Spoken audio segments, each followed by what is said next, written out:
I'm going to ask all you guys to stand up and help me welcome to the stage. Stand up and help me welcome to the stage, Brock Weatherup.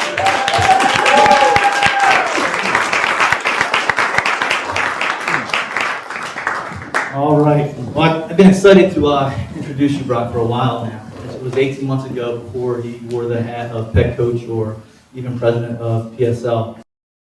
And through another startup Ryan alumni, George Croxall.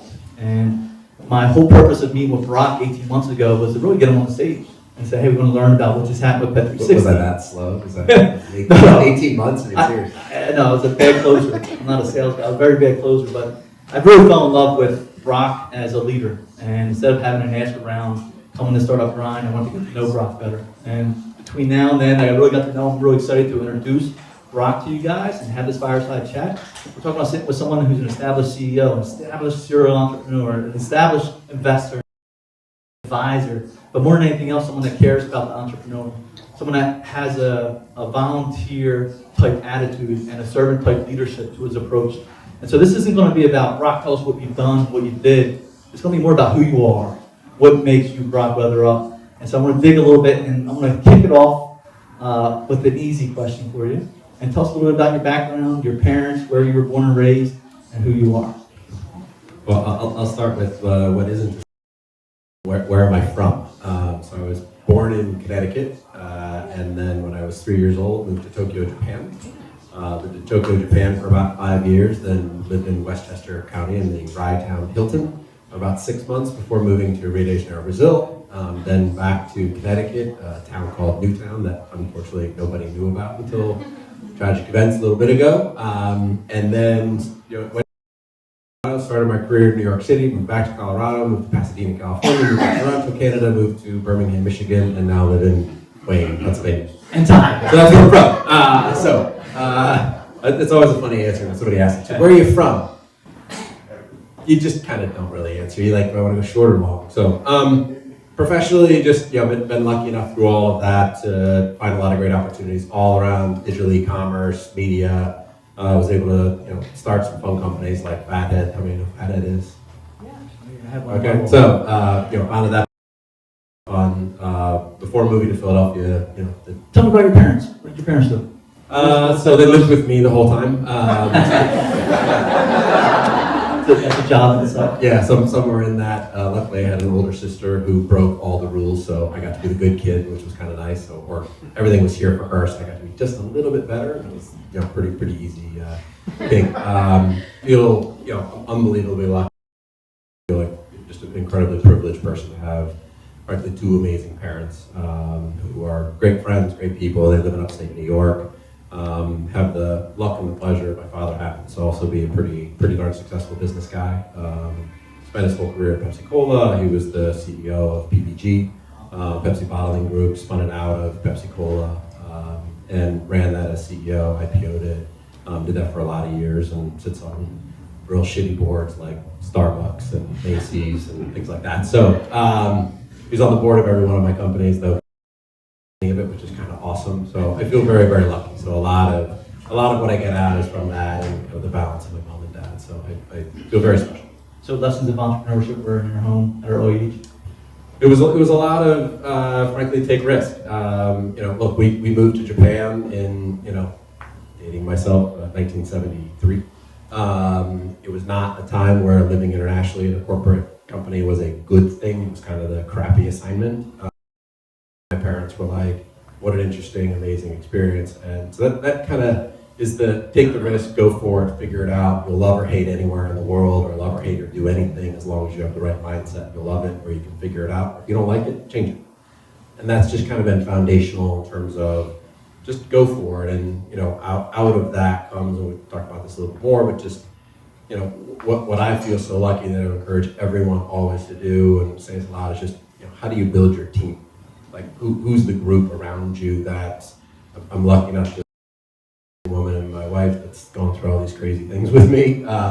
But it's who are your friends and who are the people that you turn to, because a lot of times in that, like especially for all of you who've been going through this entrepreneurial cycle, know how really unbelievably difficult it is. how fun it can be, but also how unbelievably difficult it is. And you need people around you. You can't do it alone. It's just not.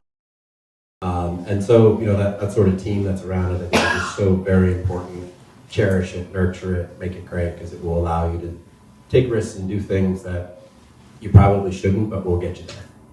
Yeah, I love it. It's one of these things, Brock, where when we look at your journey from post-college to now, it's a remarkable journey. What are some of the key values that drive you today, both on the personal side and both?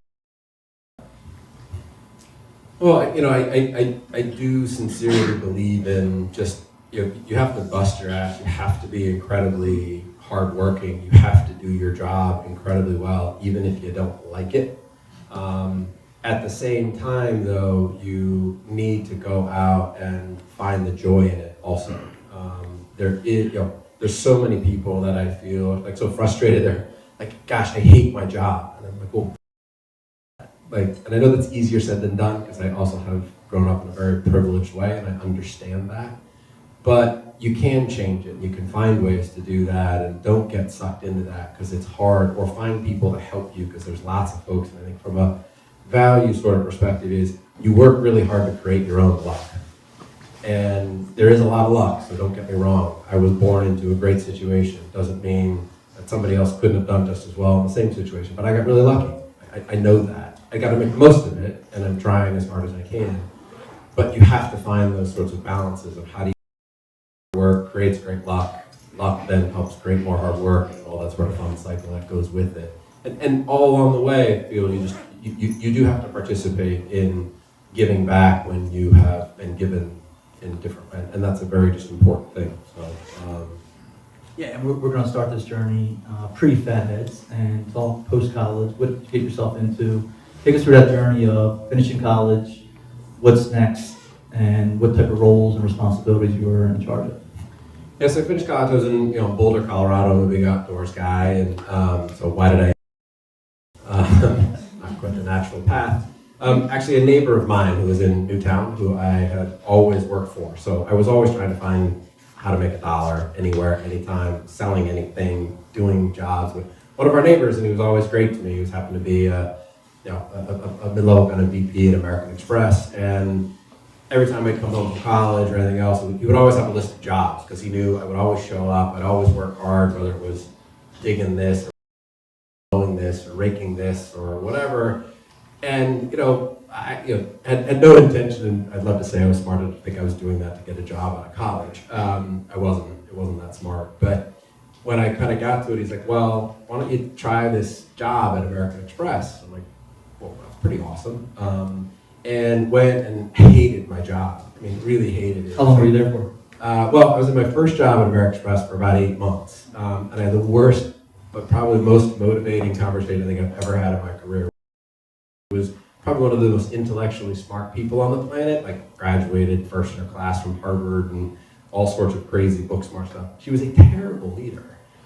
Sat me down, right? I'm like this, really exuberant, ready to go, really excited. She's like, well, let me tell you what your career path is. Okay, well, career path, just like anybody else. Well, you're here, you don't have your master's, so, this is what it's going to be. You could be an assistant manager for 2 years, and then you can become a manager, and then you can do that for kind of 1 to 2 years, and then you'll have to go get your MBA. Sometimes we support that, or maybe you have to go do that. After you do that, then you come back like a senior manager. You can do that for like 3 years, and then you can be, if you're really good at that, then you can become a director, level 40 or whatever, I forget what it was, and then you can become a level 50 director, like this. I was like, oh my God, like kill me now, right? But it was probably the most motivating thing. And 8 months later, I went from an assistant manager to a manager.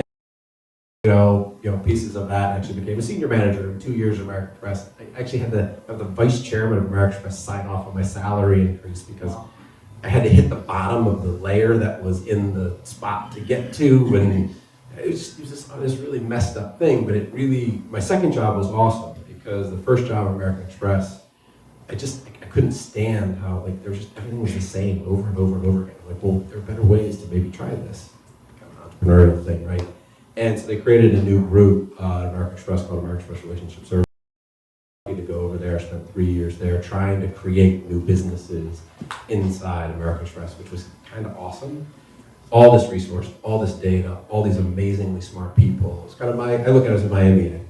It's where kind of got experience that, and that kind of set me off on a trajectory of just, don't get stuck in what everyone tells you. You can create more value, do more things, rewarded in some funny ways. We created this new business, like in this commercials where we created a $60 million business in about 9 months. My brand had lots of leverage around it. We made about $20 million team of 7 people. We got the Chairman's Award. It's kind of cool. Wow, awesome, right? So we got our Chairman's Award, great recognition, so it was cool from that perspective. So we got stock. It's like, oh, awesome, we get stock.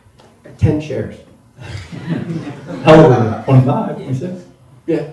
But like 10 shares. Okay, wait. So we out of basically thin air, not quite, but we created like $20 million of profit. Now, granted, it's an irrelevant rounding error on a bad day on Amex's balance sheet, right? But like we created $20 million and $60 million in revenue, and like I got like 10 shares at $50 a share, like $500. And oh, by the way, they vested over like 4 years. I'm like, this is brutal. I need to do something. So that's why I left American Express. So, great experience, amazing learning, kind of awesome. But it was a great kind of, and I'm thankful to American Express for foundational stuff around branding, consumer data, working through all that kind of helped lead to a whole bunch of other things. Yeah, stay there for a second, only because we have some young entrepreneurs that come through the space. Obviously, we're videotaping this for a reason, so we can chop up and share programming-wise.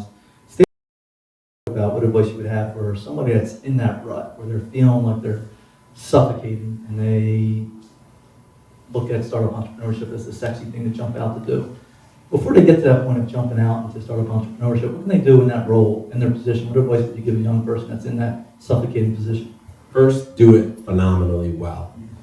Even if you don't like it, do it amazingly well. If you're not good at the crappy stuff or the stuff that you don't like, you'll never be fabulous at the stuff you really like. Because in all of our jobs, accounting. I really hate accounting. Like, I barely got through accounting in college. I just found it just despicably annoying and frustrating and all that sort of fun stuff. But I had to make that negative part of me something I hated neutral. But when I was doing other things, like you have to be great. Like, be great at your job, and then you can do anything else. Don't leave a job in a bad way. Don't create anything, because you just never know where that's going to turn up. So aside on how that works, don't burn bridges. So my boss in my American Express job at 25, so it's a woman, Anne Bousquet, who was awesome. She was this wonderful French lady that was just awesome to be around. But when I told her I was leaving, she called me. She was a vice chairman at American Express, or foreman, right? So, oh my God, I'm going up to the 50th floor. I have to go to this conversation.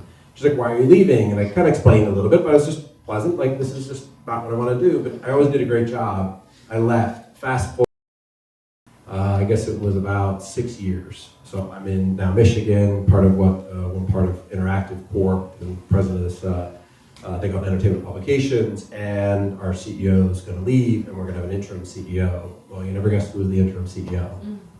Anne Bousquet drops in, and she's like, Brock, I'm so excited to see her. I'm like, wow, I'm glad I didn't burn that bridge, right?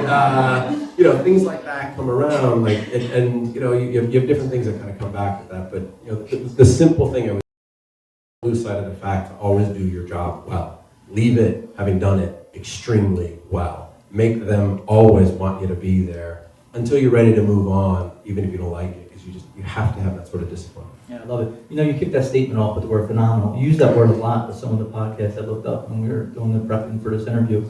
What's phenomenal mean to you? It's not a word that people usually say unless you really understand the deepness to what doing something the right way means. I guess it means like not like everybody else. And be unique, be different, own who and what you are. Like, we're all different, right? What I'm good at is not what any of you are good at, and I'm not good at what you guys are good at. Like, it's just that's a given. We all have great strengths, we all have really crappy weaknesses, and to find the way to amplify those strengths, surround yourself with people who minimize your weaknesses. Like, it's just think about it different. Like, do it different. We're trying to create businesses that are in places that don't exist.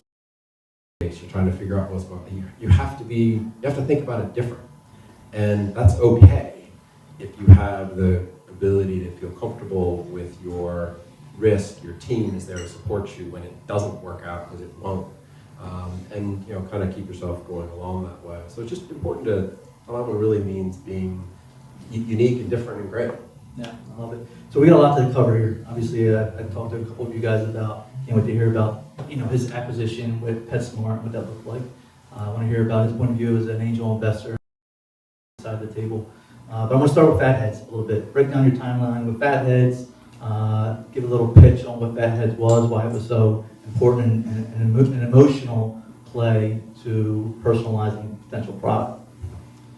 Yeah, so I was in this, Ann Bousquet was my boss at this entertainment publications, and a friend of a friend knew David Katzman and Dan Gilbert, and they were acquiring this IP to do printing at high definition. And again, going back, dating myself, it was barely the beginning of digital photography. Custom printing didn't exist. It was actually hard IP to do this. And jumped in, and said, how do we create a great brand? How do we build something that is unique? Because I might have wanted to go out and sell to investors that it was all about the wall covering space. We were selling posters and stickers, okay? But I wasn't. Did anybody have one in the room, a Fathead? I had a Michael Jordan. Yeah, well, you're young too, okay? But so it's kind of how it grows. But it was unique and different and phenomenal. That was just that resonated. We had on a relative basis, we had a small business. So after 3 years, we created a $40 million business, which was great. So don't get me wrong, but the brand lives and still lives 10 years later in a much, much bigger way than any $30 million business should ever be. Most men, because that was our target, sports fan, no Fathead. We went out, we were so focused on who we were trying to go, we were trying to break through. Everybody wants to reach that sort of had a household with kids. That's a tough audience for most advertisers to get to. And we're like, how do we just break through? Our number one email that we ever sent out was just trying to be a little irreverent, trying to be a little different. And it was like, finally a Father's Day gift that doesn't suck. And it was just like, you know what? How hard Father's Day is, all that sort of stuff. And now I'm a father that I get complained that I don't know what to get. My kids don't know what to get for me. It was great because it was just, and inside it was press here. It was literally a red button that said nothing else to it, and it outperformed every single email we'd ever sent by a factor of 2 or 3. But it was just knowing your audience, being smart, trying to be there and do something that was a little different. How many times do you look at a subject line that says something like that? Right? Well, okay, it worked. What are some of the biggest takeaways as far as when you look back now of what you learned? Obviously, Fathead, when you look at it back in the days, had to be a cool company. It was fresh, it was new, you were building a really cool culture within the company. What are some of the takeaways you had at Fathead? We want to, again, own the space. We love sports. People hired, love sports. We had to be in a position where we knew everything that was going on in the NFL or Major League Baseball. Those were our customers. So we had TVs that were around. So we actually, in some respects, we built the earliest data tracking to connect direct response TV spending with real digital. So we had TVs around, and when we'd run ads, somebody in the office would yell out, Fathead spot on, and we had ESPN2 or ESPN or Fox Sports or whatever, and they would call that out. Somebody would instantly jump in and look at our server logs and watch the activity, and we track it literally every 10 seconds for the first 5 minutes. And then we'd go, and all in an Excel spreadsheet, because some of this existed, but we then had to match it back to the time and what spot ran. And that's how we, in a really nuts and bolts way, had to figure it out. But the point of that's not so much that we did that it was discipline around data. We had to spend wisely. You had to figure out how to get there. It's an imperfect science, but you gotta own it. You gotta be in it. You have to be in the detail. You have to be in the weeds. You have to create even though this is really fun, really amazing brand that was underneath it, or on top of it, underneath was really sound data, really sound thought process with it in a very focused way of trying to make that a reality. How many years did you stay with Fathead? 3.5. Okay. So let's transition to Pet 360. Talk about the genesis being transition from Fathead to Pet 360. Learn some of the takeaways. So left Fathead. It was not a good thing. I won't go into it for recording lots of things. I'm happy to tell you about it another time. It was terrible. It was a total failure from a financial perspective for me personally, our family, everything else. But but it was great. It was really fun. I'm thankful in many, many, many ways, in enormous ways that I did it. So then, like, what do I do next? Well, part of Fathead, part of trying to raise capital with Fathead and a few other things was I met of consumer VCs, kind of all over the place, because trying to get investors from Fathead in that group. And so all of a sudden, like, I'm in a position to be like, hey, find something new, and got connected to what was Pet Food Direct. LLR Capital locally was in them. They were trying to hire a new CEO. It was failing. And I jumped in, and it was a total turnaround. We were called a $25 million business. We'd lost $7 million the year prior. We had about $1.5 million of cash on the balance sheet. We were burning $140,000 a month. All that adds up to a really crappy business. You do that. Love the pet industry. Love passion about it. It's very similar to sports. If you think about kind of passion, activation, marketing, that sort of which I love. And jump into that and try to figure out whether there was a business, and took 18 months in a cycle to then raise some capital and try and do something new, and the rest of it was fun. Yeah, talk. You were there for 6-7 years, Brock? 6 years. Talk a little bit about the beginning years, the traction, the transition, what that looked like. It's going to lead us to obviously PetSmart. Yeah, beginning years was one had to kind of wipe out the whole group, figure out on the bus who was going to get off. Do that very quickly. You hire them. You also bring in people that because you need people that you trust. So hired 3 people that had worked with me at Fathead before. Wonderfully, they relocated their lives to come to Philadelphia area to take on a dying business that had very little prospects of working. But they're like, hey, let's figure it out together. Again, think about risk and support and structure to allow people to make choices like that. And also framing out, what was the industry like? E-commerce then? There's nobody really space, so that was a kind of on the online side of it. Pets.com was living and breathing 15 years later or 10 years later or whatever it was from its colossal failure. But the dynamics of the world had changed pretty dramatically. Early days of really Amazon's kind of massive success, and really very few other kind of players in it. So it was a lot of new, a lot of pushback in the industry. But though, you get an initial core group of people, and the group of people that we brought in, there was about 10 of us early that they stayed all the way through the exit of Pet 360. And that was kind of awesome because they stayed, we worked through it, we had huge ups and huge downs, lots of lessons, lots of successes, all the way through. Raised capital to create this vision of Pet 360. So we raised $18 million of growth capital. And to build this new vision and create this personalized kind of involvement, and that took kind of the next step of showing how could this be different and how could it be unique and why would anyone care? Because there's lots of people who can do e-commerce, there's lots of people who are in the pet space, and so that kind of led then to us having a unique, which led to the conversation of talking with PetSmart. And wonderfully they found what we were doing to be unique and different and of added value. It's not something they were able to execute themselves, and we were able to get a great outcome from it. Give a little definition. Is there a difference between different and differentiating? I'm not that smart. Yeah, I mean, I think just being different for different sake doesn't work. How do you create something that's different that creates a unique value? So in this case, look at the market and think, okay, well, what about the market isn't being solved by Petco, PetSmart, Amazon, Walmart, Target, all people are kind of in this space, and just kind of say, look, it's personalization.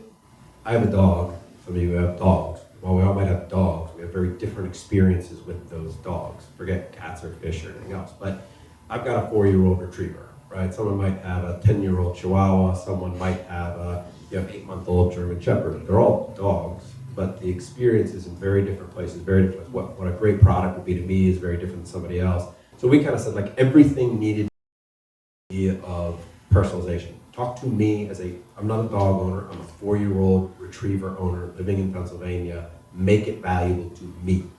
There's enough data, and it's not like, you don't have to get overly complicated. It's not big data, it's not as complicated as all of that, but don't send me an email with cat stuff. I don't have a cat. I don't ever want to know what the cat stuff is. Hey. Right? I don't have a cat. I'm never going to buy a cat. I'm not going to, generally gifts, right? Like, very seldom you buy, like, I'm going to buy you a cat gift, right? It's not how most life works, So it was kind of playing around with those sorts of scenarios. But so we created something that was different, but it was differentiating. Yeah. So it was unique in this sort of space, but it had unique value that wasn't being serviced in the market. And we spent a lot of time just continuing to press on that. Everything we had to do had to deliver on some of those things. And I imagine you're looking at PetSmart almost as an industry competitor, a bigger competitor that had probably more resources than you guys did at that market share from players like that, Amazon, eBay. How? I mean, just by personalizing it? Yeah. And by doing things they can't Well, do? we had different things where we maybe weren't growing as up. Our lifetime value was a big change to that, because our assumption was if we could get you in, we made it personal, you'd stay with us longer, you'd spend more. The whole business was really about lifetime value. And so it was all predicated on that. And if we could do that a lot better than everybody else, then we'd be valuable to somebody who had a much greater scale. Awesome. So there's so many pearls I want to get from Brock as far as that looks like PSL president, point of view around Philadelphia. Talk a little bit about a takeaway, a lesson learned at the table, dealing with a term sheet, finalizing the acquisition sale. Tell a quick story about what that looked like without going too deep. So some of you have heard the story before, but it all sounds good. You start here, you end here. In between is like a mess of crap, right? So our deal was dead 3 days or weeks before it was announced. Totally dead. Called the CEO, sorry Brock, really interesting. I'm so glad that we signed our LOI at the beginning of July, it's now the end of July. We can't do the deal. There's an activist investor, a bunch of other stuff. But deal's dead. I'm like, okay, dead as in, like I was dating, right?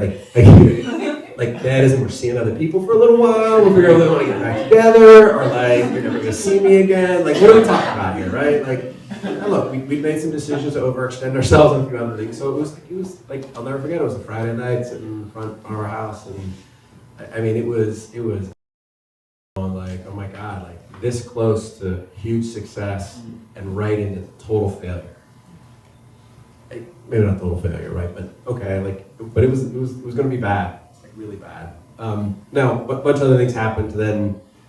We went through this whole exercise of all sorts of stuff. Is that a closed room now? Your other co-founders, your leadership members around the table that are feeling that same pain together? Absolutely. So, I mean, look, everyone cashed the check, right? When you get there. Also, we were talking about a public company, so we had to keep the group very tight because it would be illegal for it to get out, like jail, illegal. So we had to keep it. So my most important group of folks who had to keep it away from everybody else in the organization, which, oh, by the way, was the antithesis of our culture. So it even felt worse, right? Because now I'm keeping stuff away from a culture of an organization where it's all about being open, all about being honest, all about having active dialogue.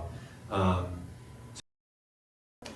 we have to go then spend the next 10 days of kind of reshaping what we're going to do. Literally the first day we kind of went in and looked at it, and the CFO and I walked into each other and said, I think the first thing we need to do is I'm going to fire myself because we can't afford me anymore. And it needs he said that about him, and I said that about me. I didn't say it about him, and he wasn't the other way, but it was both look, we need to do this. This is really kind of blowing up. We're going to do this. So we put this all together. We're going to present it to the board. Were you guys able to point to something specific or an assumption that maybe failed? Or just walked away? No explanation. They couldn't say. They're, again, public company. They can't. So it was nothing. It was we broke it up, and I'm not telling you why. But I'm gone. And you had a term sheet in hand. We had an LOI signed. But LOIs are crap like our best. But I was also, look, it was an LOI that was approved by a board of a public company. So there were some other things that felt more solid about it.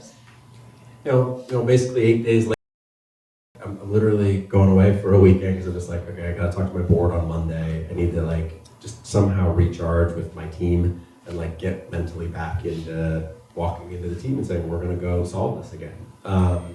Literally leaving, it's Wednesday night, it's about 6 o'clock. I'm literally driving to upstate New York in the Adirondacks. My family has a place. We've got 25 people, a group of friends that we get together every year, arriving the next day.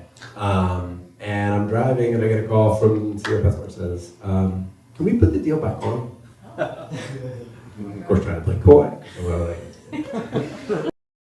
Well, we did this before, right? And you left me at the altar. So, what are we why would this be okay this time? He goes, well, this is Wednesday night, called 6:30, driving 7-hour drive to 25 people that are arriving the next day. And I'm hosting, and it's well, we want to announce it on our earnings call on Tuesday. Okay, so we're done with a lot of the diligence, a lot of the definitive documents for it. We've done none of the exhibits or backgrounds or anything else like that. I mean, just, and if you've ever been around this, or if you go through this, you'll appreciate the story more.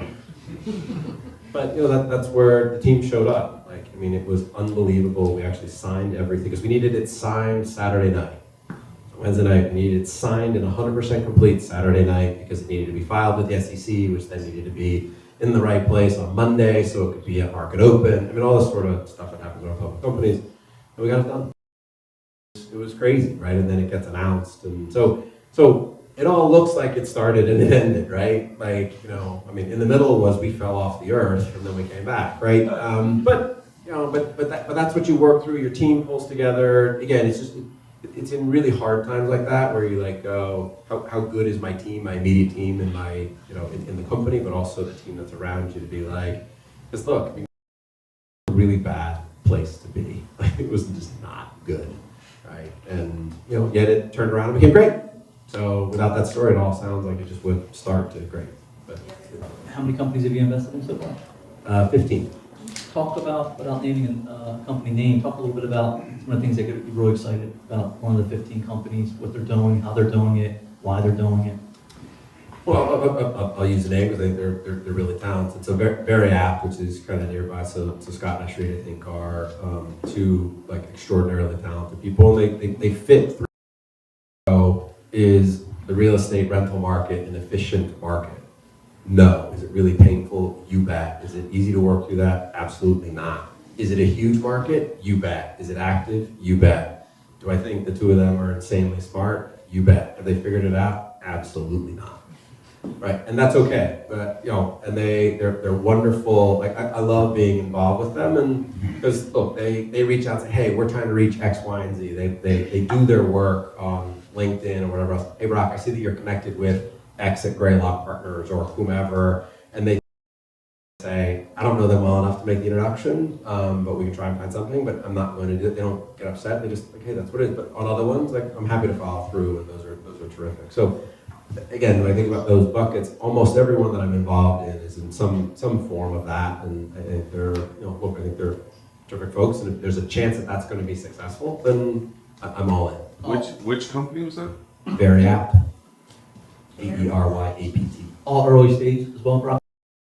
All seed. Well, I mean, I guess I became an investor in Sidecar. I think those guys are total rock stars and figuring it out, and they're screwing up a bunch of stuff. And they're How active are you as an investor, with specifically Sidecar? I answer when they call because I don't want to be that investor. I saw they threw you on a podcast. I didn't know if you were training up some of their digital marketing team. And for me, it's more been like we all have different investors on that sort of thing, and I don't want to be that investor. Like, oh, Brock's calling. That sucks. Like I've answered those. I won't name names. But look, I mean, it's like, oh my God, do I have to answer another freaking call about another phenomenal idea that is going to be amazing? Like, that's really nice, but I got a business to do here, and like, I'm not going to spend an hour chit-chatting with you because you're not sure what to do with all your money. Like, I don't want to be that guy. So parts like, if you ask, I'm going to help. Otherwise I wouldn't have invested to begin with. Yeah, I get it. So 10 years prior to selling to PetSmart, I saw an article that talked about your volunteer attitude, your servant leadership, in an article even before PetSmart on your Pet 360. How was that ingrained into you? Was there a specific mentor or advisor on your journey that talked about that type of leadership? Where, when we fast forward today, as the PSL president, we can point back to them? My parents. It's just what we did.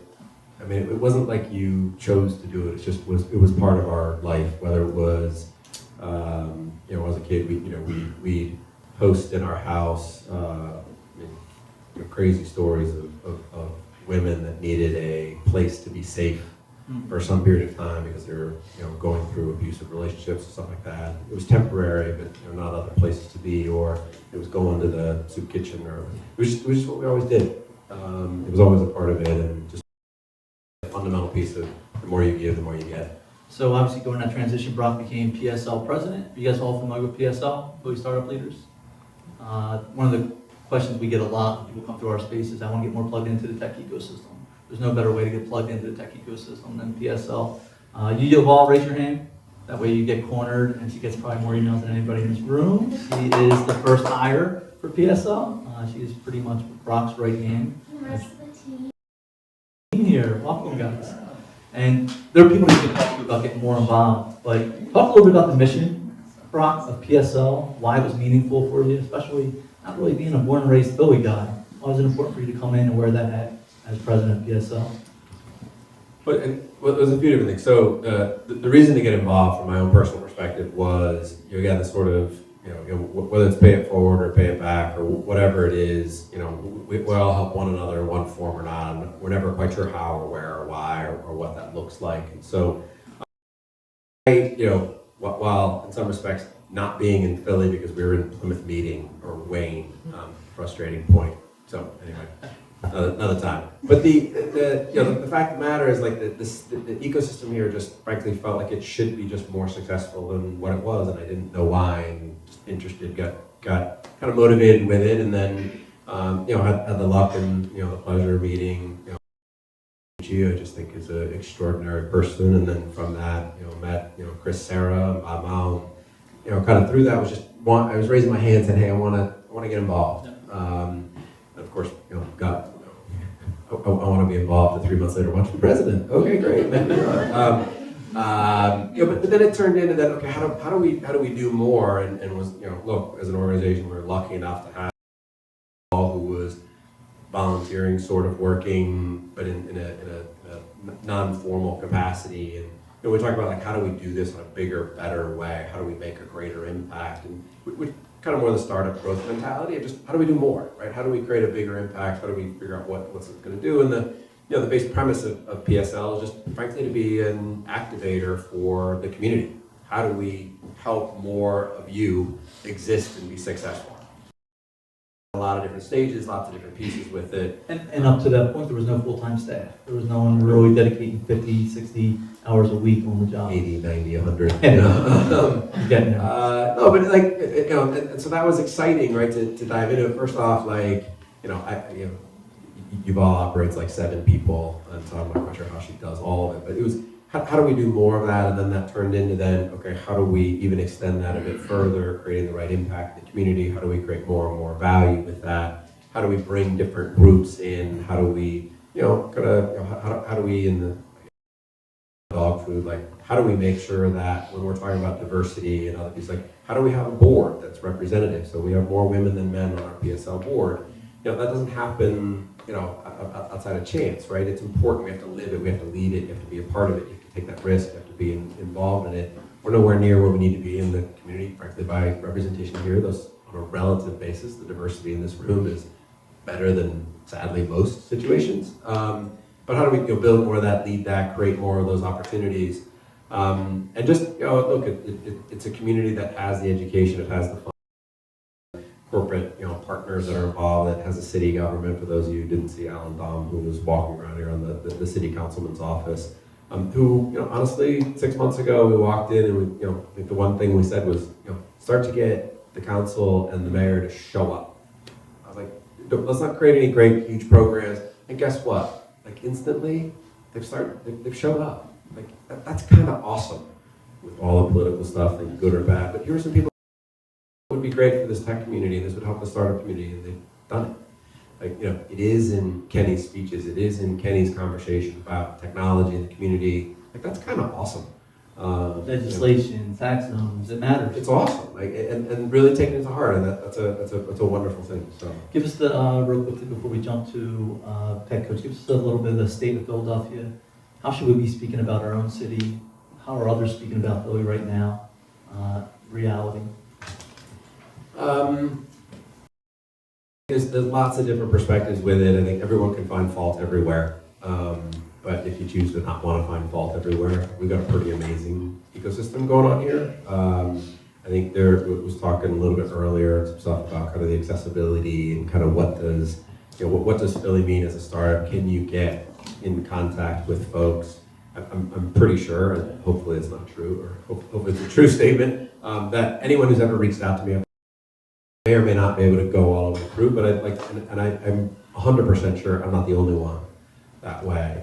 Like people respond, people get involved, they help, they create, they facilitate. So, if you want to be successful here, there's a lot of great opportunities for that. And so, looking at things, if you try and measure what do things look like, but if you look at a PSL Expo, right, or a Founder Factory or other things, and you look at kind of the last several years, 4 or 5 years of what that is, it's incrementally kind of bigger impact, larger impact, from a quality of how we're bringing into the region, those types of things. So I think it's very healthy. Do we all wish we had some big monumental exit that everybody would feel good about? Yeah, that'd probably help, in some different ways. But, fact of the matter is there's some really phenomenal companies doing a lot of great things, and, we just talk about it. Yeah, I love it. And there's a lot of collaboration that happens in Philadelphia. People are accessible, the Rick Nucci's, the Bob Mao. These guys are approachable and here for the entrepreneurs. Listserv real quick. Actually, Yuval, give a little shout out on the listserv account or something. No, it's okay. No, listserv's awesome. Today there was a great chat on the listserv that the listserv. Slack. Yeah. That's what I was. No, we have a listserv that has over 3,000 people on it that you can join, and there's literally no barrier to entry to get involved. You don't even need to show up. You can literally do this from your bedroom or your office when you're working full time somewhere else. So it's a good way to see what's happening in the community. And if you're on it and you haven't introduced what you're doing and asked for help yet, there's a missed opportunity there. So make sure and how we can help. Don't just say what you're doing, because we are not mind readers. So if you tell us how we can help, like we read it every day, the three of us, and you'd be surprised how many people are really there to support you. So yeah, it's huge. It's a great snapshot of the ecosystem is growing into. We have an ask down the road, Brock, to you guys about incorporating your listserv sign up into our email blast newsletter going forward, just to show the importance of what that looks like, since we're answering the question day in, day out. All right, help us out now. Guys, start teeing up some questions that you're thinking about. I want to put them on the spot, though, and talk a little bit about Pet Coach. Give us the pitch. How are you guys? Is there a call to action at all tonight around Pet Coach? Give us a little background. Well, everyone, how many people have a pet? I know you have a cat. Okay, so use it. Tell me what you think of it. It's free, so it doesn't cost you anything. So there's no excuse for not using it. Okay, so that's first and foremost. Give it a go. I mean, the basis of it is our big vision is how do we completely reshape what pet healthcare is and what that looks like from the initial basic question all the way through to vet care. So that's kind of the basis of what we're trying to do. The Pet Coach app is ask a question. We have vet techs that answer those personalized to you, to your cat, not my cat. And not getting generic, and how do you kind of pull those things in. So that's what we're doing. How's it going? I have no idea. I'll tell you when we figure out our business model. How long you guys are in? You guys are into it? How long now? I'm into about 6 months. The business had been around for about a year and a half prior to that. So I acquired it over the summer, and then we raised some money to try and have a much bigger vision for what this might be. So. What's it look like on the whiteboard? What are you working on in the next months? What are you trying to knock down milestones right now? So people picture you next week in the office. What are you grinding on? Well, I'll ask everybody for a favor. If you know somebody who owns a vet practice, who has some level of entrepreneurial mind that wants to join Pet Coach and would allow me to buy their practice and make it much bigger, much more amazing than what it is, tell me about it. So, I don't know any pet owners, so I'm trying to work on that. Sure, absolutely, you bet. Whatever it might be, I'm happy to do that. That's not my network. So, kind of working through what that. And we were joking around a little bit in the elevator. You raised some money. Obviously, it's a little bit easier this time than the first time going around, which is helpful. Talk a little bit about raising money now with some of the young folks in the room. I look at Andrew here from Habitat, just raised money through Ben Franklin Technology Partners. What's the level of resilience someone needs to kind of either stay in fundraising mode or to focus on the business and focus on the customers? That's a common question we get a lot. Don't raise money if you don't have to, first.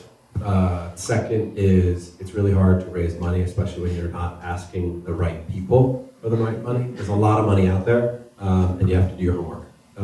So the amount of time that you will spend beforehand finding people who invest in what you are doing or have a propensity to your category or things that you're involved in, the pre-work around that is critically important and usually is lost. So it's like, oh, sweet, I'm for Bessemer. Well, great. Well, if you're not in their wheelhouse, like, what a waste. Like, you're going to walk in there and be like, that's really interesting, but no. okay, well now you wasted their time, your time, they're not going to remember for what it is. So find the right money, because there's lots of money that's out there. You got to find the right money. You have to have incredible resilience to go out and knock down what that is, because it's just not simple. When we raised money from Bet 360 and we were going out to raise we were looking to target like 15 to 20 million. You know, look, we went to San Francisco and knew a lot of people. We went up and down with everyone that we wanted to, because every VC has pet as a category that they're underinvested in when they think about big categories. So we met with all of them, and it was a disaster. Like it was all like, well, we were pets.com. Like, no, we're not pets.com. The world has changed in the last 10 years. But the other part was like, well, you're not growing fast enough. I'm like, well, okay, at the time, I think we're $40 million of revenue or something like that. And I'm like, well, you know, if we do this all right in 5 years, we'll be 500 million. That's not fast enough. No, we're really shipping like boxes of like we're moving a lot of things, and like we're not going to flip that overnight. Well, no. So but it was the wrong money. It was the wrong money, because they were looking for Instagram, Facebook, or whatever that had kind of unlimited leverage in terms of usability, in terms of the consumer side. So right money and do your homework beforehand. Well, a common theme every time I ask somebody about you is not only do you work hard, but you work smart. But how hard do you work now, coming off a huge exit, being well off, being taken care of? What's working hard mean to you now compared to what it used to mean? Look, it's different, but there's probably more on the how do you work really smart. I mean, look, there's an advantage that I have to work hard. Like if I want to talk to the CEO of Petco because I want to do a partnership with him, I pick up the phone and I call him. And then 2 weeks later, we fly out to California and we meet with his executive leadership team. Like, so, what that would take me in the early days of Pet Food Direct, like that takes, if not years worth of relationship building, everything else. So as hard, but in a different way, and what that looks like. It took me a little while to get ramped back up, and it was hard to get in and kind of get the motor going again. 'Cause, look, I took a year off, right? I mean, I was busy, did a lot of things, but it was hard to get it going again. But man, it's fun. What do you think some of the key ingredients are to a good CEO in a startup, high-growth tech company? Trust your people. Don't hire them if you don't. If you're not in a position where everyone's open and that conversation's happening, and you can't say like for example, tomorrow I just have a big creative meeting, and for some other reason I can't go because I have a different important phone call. So I'm not going to be able to come down. It's like, well, do you want me to reschedule for next week? And you may as well go, no, I 100% trust what you're going to do, so go for it. I may or may not agree with everything, but that's not my point. I have an opinion, right? The data is the only thing that's going to prove anyone, or not anyone, but prove what is right or wrong. And it's not name pointing. It's always like get folks to go in. So, I love it. I keep going. Be genuine, be involved. So yeah, I'm being selfish. I'm trying to get some great snippets here, but I love it. Guys, tee up some questions. I want to give Brock a little bit of framework of what's going to happen next. We're going to do a couple quick fireside chats, rapid fire. I'm going to throw at you. We'll take some questions here, and then I'm going to have you end with a little bit of a 2-minute, 3-minute statement around the principles and the core pillars of Startup Grind, which are educate, connect, and inspire. So I think you're the perfect guy to kind of all three together. But quick rapid fire, just so we can grab this data. What's the podcast you're listening to these days, or book you're reading? What's the name of it? It's around the Supreme Court. I think it's just like incredibly fascinating. More perfect. There you It's go. awesome. So good. Absolutely amazing. Favorite place in the world? The Adirondacks. Where? The Adirondacks in upstate New York. What about favorite places in Philly? Or restaurant? Man, I love. I'm going to edit this to say Little Fish is one of my favorite places. Amazing BYOB. There's a place out more towards the suburb of Restaurant Cerise that I think is awesome. So I love food. I love eating and drinking wine. It's been awesome. Sergio, that's your guy right there, buddy. Hey, worst advice ever received? Wow, that's a tough one. Worst advice ever received. Don't take no for an answer. There are times where it's appropriate. I'm not saying no. All right, guys, questions. We're going to take some from the crowd. Your hand's been up for a while. Josh, what do you got? A question for about focus. So I have a small demographic and growing and adding products to this demographic. I'm kind of curious where the line is. You know, where am I kind of pushing it where I'm not focused anymore? I know I'm being very general, but it's the thing I would make sure I would challenge you to do is what's the list of you're going to do later.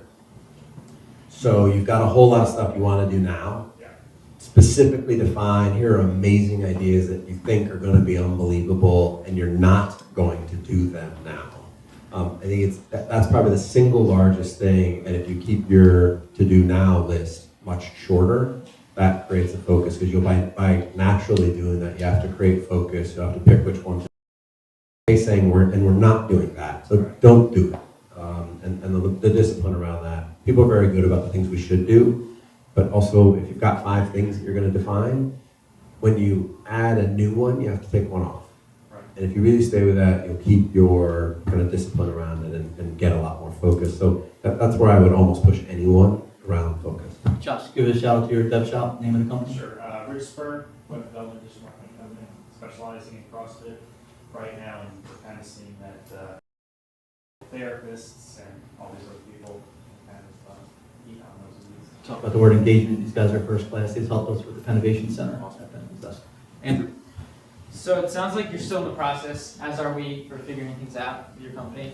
And so I'm curious to how you develop your process or your framework for testing new things.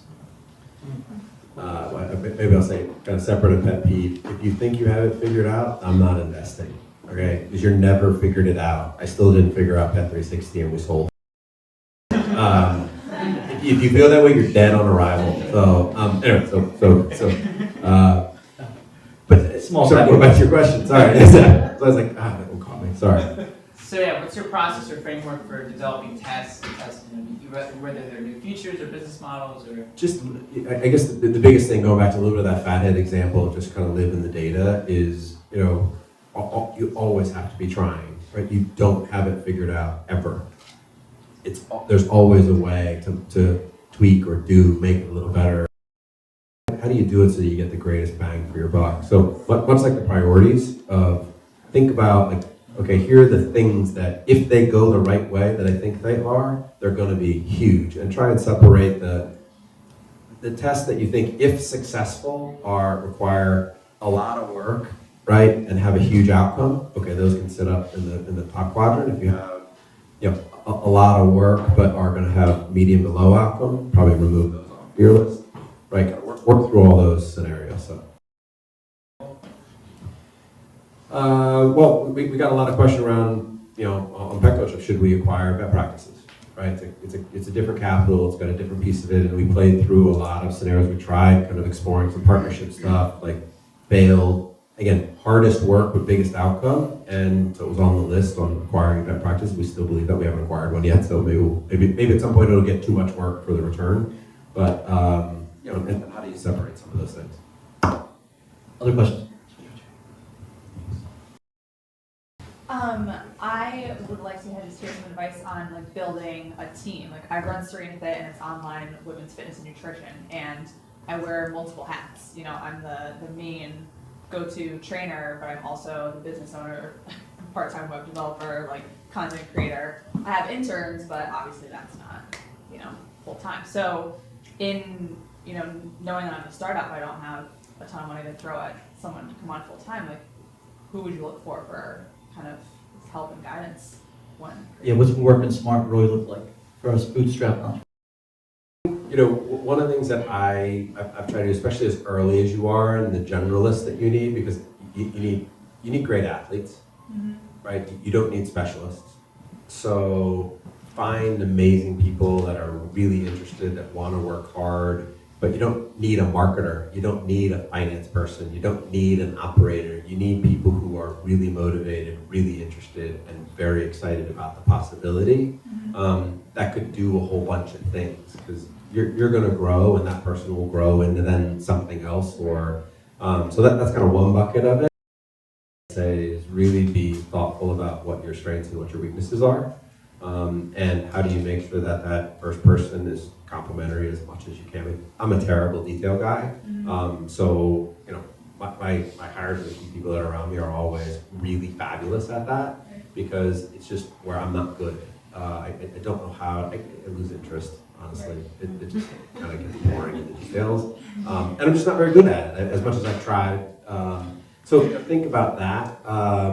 Usually, and especially early, it's going to come out of personal, because somebody's got to believe in you. Right. And that's not it's very hard to create that initial connection of, I believe in you, but I don't know you, I might love working for you, but that takes a while to build.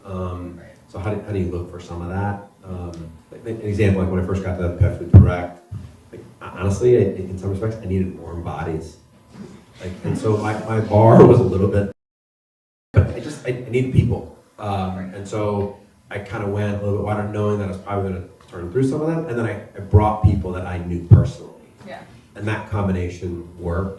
That's a little, obviously much further along than kind of where you are, but think about the idea of great athletes early that can do a lot of things, because you have to do a lot of things. Yeah. So I see Serena working 7 days a week on her blog, on her website, on customer development. What can someone like Serena use as a tool for lead gen, specifically lead gen advice to so many different people? Tamara Becker, Director of Member Engagement, when they ask members at Benjamin's desk what their biggest pain is, it's lead gen. What's your advice for lead gen? Be hyper focused on defining who your customer is. So like we did at Fathead, like we went into it, everyone's like, well, why aren't you selling Fatheads to college students? $100 is a lot of beer money, right? And oh, by the way, that wall is only going to be covered for, or at most, 2 semesters. So, like, huge interest, low capacity, right?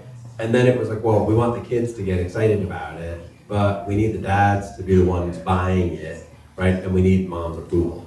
So kind of how do you make that sort of collection? And so we did focus things that were around, okay, who were parents with young kids, boys, if we could figure it out. You know, Facebook gives some phenomenal tools when you get kind of deeper into that sort of categorization. If you're very, very specific about who your best be, especially early.